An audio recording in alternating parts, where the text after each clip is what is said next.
Insecure about the new upcoming EIC Accelerator pilot?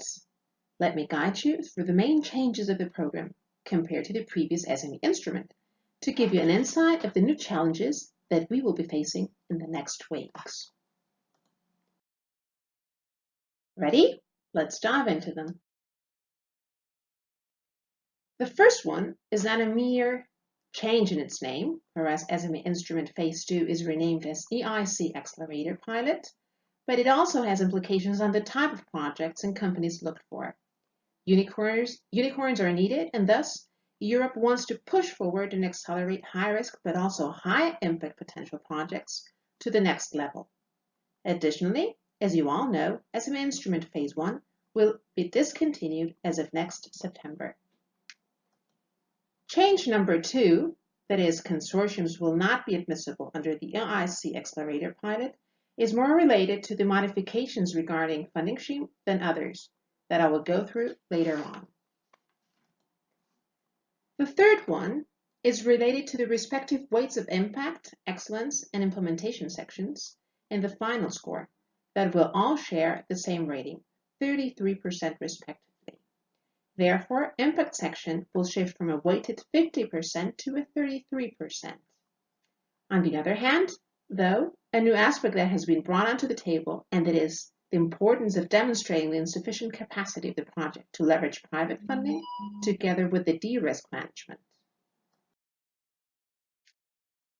Change number 4 and 5 are formal ones, meaning that as of the next October, A, the award packages will be mandatorily have a maximum extension of half of a page, each of them, and B, CV's chapter is formally included as an annex. Next change means higher workload during proposal preparation. The known pitch deck and the new financial projections will have to be both delivered together with the proposal submission upon the respective cut-off date, independently of being invited or not to the interview in Brussels. The next change is the most relevant one. The funding scheme shifts from a pure grant-only model to a new one, where for the moment, 2 possibilities will be available. The known grant-only option A, together with the blended finance option, which is a combination of grant and equity. And how will tasks be financed? For those that fall into TRLs between 6 and 8, grant or blended finance will be available. However, for higher TRLs, only blended finance will be acceptable.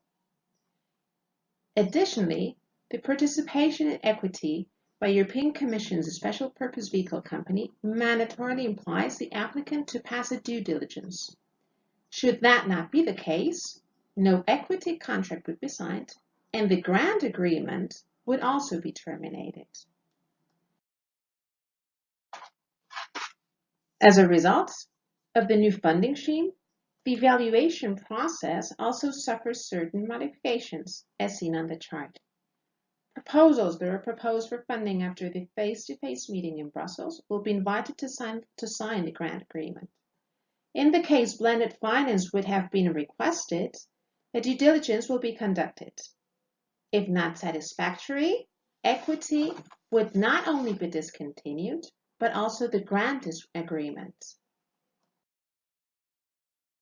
Well, I hope this brief introduction has been clarifying enough.